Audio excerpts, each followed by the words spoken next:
हाँ तो बालक और बालिकाएं सभी को नमस्कार। और आज अपन बात करने वाले हैं अपना जो नया बैच चालू हो रहा है, नया बैच क्रैश कोर्स का चालू हो रहा है। क्रैश कोर्स में कौन कौन से बैच है? पहला अपना है नीट का है, फिर उसके बाद में सीयूट है, जेट है और आरयूएचएस जो बीएससी नर्सिंग है उसकी क्लासेस जो है अपना 30 मार्च से स्टार्ट हो जाएगी। नीट का क्रैश कोर्स, सीयूट का क्रैश कोर्स और अपना सीयूटी का, जेट का, आरयूएचएस नर्सिंग का और बीएसटीसी और पीईटी का, इसका जो भी सिलेबस है वो 29 मार्च को तो इसका अपना सेमिनार रहेगा और 30 मार्च से ये सारे बैच का क्रैश कोर्स स्टार्ट हो जाएगा। जो बचा है अपना पशु परिसर, इसका जो कंटिन्यू बैच है पूरे सिलेबस के साथ, टेस्ट सीरीज के साथ, वो अपना चलने वाला है। अब बात अपन किसका करेंगे सर, इसके अंदर क्या क्या रहेगा क्रैश कोर्स के अंदर सर? तो ये 30 मार्च से अपन इसको स्टार्ट कर रहे हैं। 30 मार्च के अंदर इसकी डीटीएस सीरीज जो है वो भी चालू रहेगी। डीटीएस का मतलब होता है डेली टेस्ट सीरीज है, वो भी जारी रहेगी। और क्लासों का जो टाइम है 8 बजे से लेके अपना 1 बजे तक क्लासों का रहेगा। उसके बाद में शाम के टाइम पे इनके जितने भी टेस्ट हैं, जो भी टॉपिक पढ़ाए हैं या अपन कह सकते हैं डाउट क्लासें हैं, वो सारी इसके अंदर कराई जाएगी सेम टू सेम सर। इसके अलावा सर जो अपना सीयूईटी है इसका भी वही थ्योरी बेस चलेगा, डीटीएस चलेगा और क्लासों का टाइम सेम रहेगा 8 से लेके 1 बजे तक। उसके बाद में सर जेट का बैच भी चलेगा, थ्योरी चलेगा और टेस्ट से भी चलेगा और टाइम वही रहेगा इसका भी। और आरयूएचएस जो बीएससी नर्सिंग है उसका बैच भी अपन नीट के साथ ही चलाएंगे क्योंकि सिलेबस दोनों का सेम है, तो सारा का सर कॉमन बैच चलेगा ये वाला। इसके अलावा सर बीएसटीसी इसका बैच भी जो है वो भी अपन कंटिन्यू चलाने वाले हैं और इनके बारे में आपको सर से आपको बताना पड़ेगा इनका सिलेबस क्या है। तो सर आपसे बात करेंगे पशु परिसर की। तो सभी बच्चों को बस इतना कह रहा हूं कि 29 मार्च जो सेमिनार है उसके अंदर आइए और इन सिलेबस के बारे में, इनकी क्लासों के बारे में एकदम अच्छे से जाने। और जो बैच अपना है वो 30 मार्च से है इनका कंटिन्यू, ठीक है। बाकी आपको सर बताएंगे आपको पशु परिसर के बारे में कि इसका सिलेबस क्या है और इसकी क्लासें जो है वो कब प्रारंभ कर रहे हैं। इसकी जो क्लासें हैं वो कंटिन्यू जीके की, जो पशु परिसर की जो क्लासें हैं कंटिन्यू चलेगी अपनी जीके वाली। यहाँ पे यूट्यूब पे जो क्लासें डलेगी वो पशु परिसर की डलेगी जीके की। तो ये भी आपके लिए एक फायदा हो जाएगा कि एक तो आप ऑफलाइन बैच में पढ़ रहे हो वो बातें, फिर आप ऑनलाइन आप यूट्यूब पे भी देख रहे हो। और सर आपसे चर्चा करेंगे इसके जीके के बारे में और कंटिन्यू आपका इसी जगह पे आपको इसकी थ्योरी बैच मिलेगा, ठीक है। तो लो सर बताओ, आप इनका सिलेबस बताओ। ओके, जय Shri Krishna, Radhe Radhe, good morning everybody. मैं RP Sharma rhythm coaching classes के ऑनलाइन प्लेटफॉर्म पे आप सभी का हार्दिक अभिनंदन करता हूं। जैसे कि सर ने आज की क्लास में बताया कि अपने जो रिदम कोचिंग है उसके अंतर्गत 29 मार्च को सेमिनार है।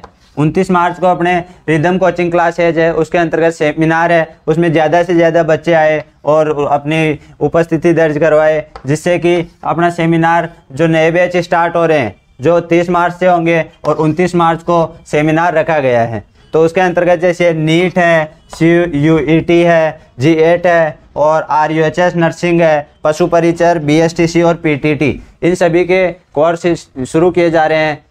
तो आज की क्लास में अपन शुरू करने वाले हैं जो राजस्थान हिस्ट्री है उसके अंतर्गत जो उसका सिलेबस है उसके बारे में चर्चा करने वाले हैं। तो राजस्थान का इतिहास है वो जैसे कि आरएस है, एसआई है, पटवार है, ग्राम सेवक है, एलडीसी है और पशु परिचर है, बीएसटीसी है, बीएड है, पीटीटी है। इन जो सभी के एग्जाम है, कंपटीशन एग्जाम है, उनके अंतर्गत राजस्थान हिस्ट्री से क्वेश्चन पूछे जाते हैं। तो आज की क्लास में हम लोग चर्चा करने वाले हैं राजस्थान हिस्ट्री के सिलेबस के बारे में। तो राजस्थान हिस्ट्री के अंतर्गत कौन कौन से टॉपिक आते हैं, जैसे महाजनपद है, सभ्यताएं हैं, उन सभी के बारे में चर्चा करेंगे। राजवंश है, उन सभी के बारे में। तो जैसे आज की अपन शुरू करने वाले हैं, जैसे राजस्थान के इतिहास का सिलेबस क्या है। जो अपना राजस्थान का इतिहास है उसके सिलेबस के बारे में चर्चा करते हैं। कौन कौन से टॉपिक आते हैं, कौन कौन से टॉपिक इम्पोर्टेंट है और ज़्यादा क्वेश्चन कौन कौन से टॉपिक से पूछे जाते हैं उनके बारे में चर्चा करते हैं। तो अपना पहला टॉपिक है इतिहास के अंतर्गत, वो है महाजनपद। महाजनपद। दूसरा टॉपिक है वो अपना जैसे सभ्यताएं। सभ्यताएं। तो जो सभ्यताएं हैं राजस्थान के इतिहास में वो कौन कौन सी सभ्यताएं हैं, जैसे कालीबंगा है, कालीबंगा सभ्यता है, आहड़ है, गणेश्वर है, बागोर है, राजवंश। ये इस हर कॉम्पिटिटिव एग्जाम में इस टॉपिक से क्वेश्चन पूछा जाता है। एक या दो क्वेश्चन तो हमेशा पूछे जाते हैं। तो राजवंश के अंतर्गत कौन कौन से राजवंश आते हैं, जैसे मेवाड़ राजवंश है, मेवाड़ राजवंश जो अपना दक्षिणी राजस्थान का क्षेत्र है वहाँ पर मेवाड़ राजवंश था, उसका आधिपत्य रहा। पश्चिमी राजस्थान है उसमें मारवाड़ का रहा। मारवाड़ में कौन सी शाखा थी, राठौड़ शाखा थी। और मेवाड़ में कौन सी शाखा थी, गुहिल और सिसोदिया। जो मेवाड़ राजवंश था उसमें दो शाखाएं थी, गुहिल और सिसोदिया, गुहिल और सिसोदिया। और मारवाड़ था वहाँ पर राठौड़ राजवंश था। जैसे जोधपुर के राठौड़ों का इतिहास, बीकानेर के राठौड़ों का इतिहास, किशनगढ़ के राठौड़ों का इतिहास, ये मारवाड़ राजवंश के अंतर्गत आता है। उसके बाद अपन जो कच्छावा राजवंश है, कच्छावा जो जयपुर था वहाँ पर, जो जयपुर का क्षेत्र है जैसे आमेर है जयपुर, उसके अंतर्गत कच्छावा राजवंश का शासन रहा। चौहान राजवंश, चौहान राजवंश के अंतर्गत अपन कौन कौन से चौहानों के बारे में बात करेंगे, जैसे अजमेर है, अजमेर के चौहानों के बारे में चर्चा करेंगे।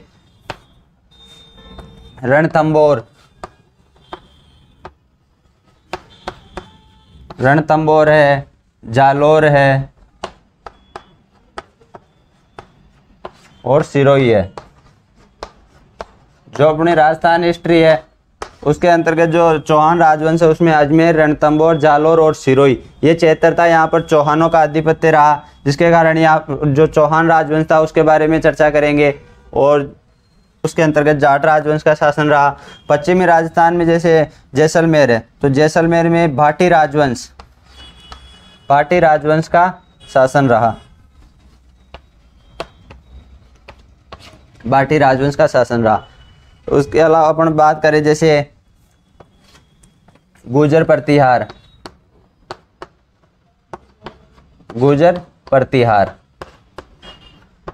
अपने राजस्थान में मुख्यतः ये राजवंश थे।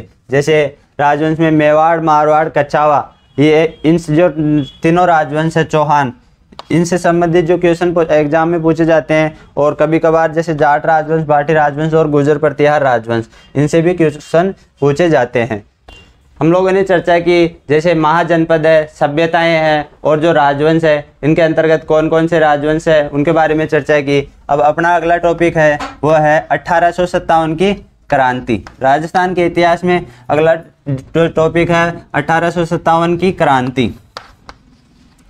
1857 की क्रांति के अंतर्गत अपन पढ़ेंगे जैसे क्रांति के क्या कारण रहे, क्रांति कहाँ पर हुई, कौन कौन सी छावनियाँ थी। राजस्थान के अंतर्गत 6 छावनियाँ थी और कहाँ पर क्रांति हुई नहीं हुई उनके बारे में अपन क्रांति की जो क्रांतिकारी थे उनका क्या योगदान रहा उनके बारे में चर्चा करेंगे। 1857 की क्रांति का टॉपिक है वो अपने राजस्थान हिस्ट्री और इंडियन हिस्ट्री दोनों में पढ़ने को मिलता है। तो अपन जैसे अगला टॉपिक है वो कौन सा है, किसान आंदोलन। क्रांति के बाद कौन सा टॉपिक आता है, किसान आंदोलन। किसान आंदोलन यानी राजस्थान के अंतर्गत किसान आंदोलन कहाँ कहाँ पर हुए, तो मुख्यतः जैसे बिजोलिया किसान आंदोलन है, बिजोलिया किसान आंदोलन, बेगू किसान आंदोलन,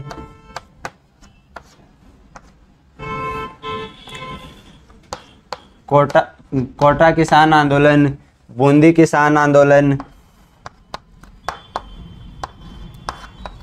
अलवर किसान आंदोलन, बेगू किसान आंदोलन, अलवर शेखावाटी किसान आंदोलन,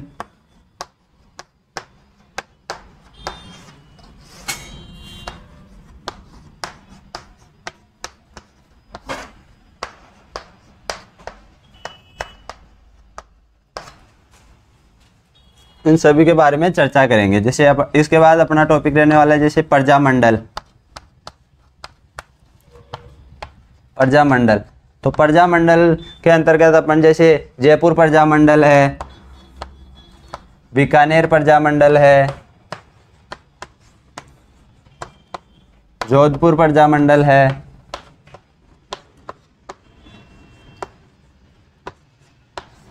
उदयपुर प्रजामंडल है,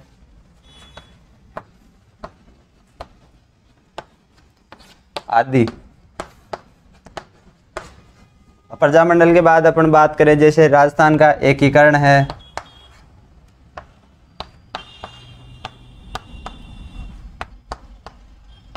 राजस्थान का एकीकरण,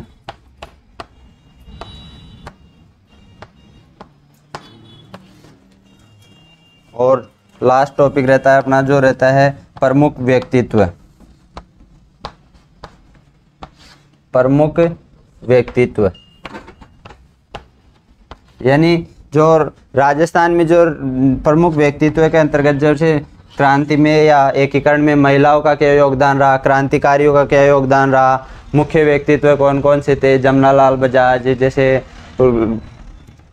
इन सभी के बारे में चर्चा करेंगे। राजस्थान एकीकरण के अंतर्गत अपन देखते हैं कि जैसे राजस्थान का एकीकरण किस प्रकार हुआ, जैसे जो राजवंश थे, रियासतें थी, उनको मिलाकर वर्तमान जो राजस्थान का स्वरूप है उसका एकीकरण किस प्रकार से किया गया, उसके बारे में चर्चा करेंगे। प्रजामंडल आंदोलन के अंतर्गत अपन जैसे जो जनता थी उसने जो समिति या संस्थाएं गठन की न्याय के लिए, उनके बारे में चर्चा करेंगे।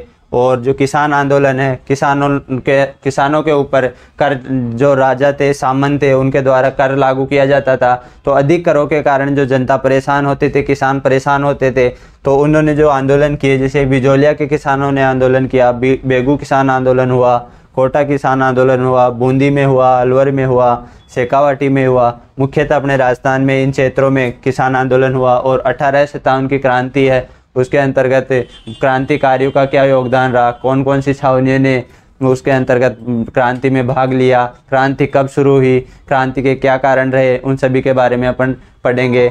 और जो राजस्थान हिस्ट्री है उसमें महाजनपद सभ्यताएं और जो राजवंश है उनके बारे में चर्चा की। तो जो आज की क्लास थी उसके अंतर्गत अपन जो राजस्थान का इतिहास है उसके अंतर्गत जो मुख्य टॉपिक रहते हैं जिनसे ज़्यादातर क्वेश्चन पूछे जाते हैं और मेन टॉपिक है, उन सभी के बारे में चर्चा की। तो जय हिंद,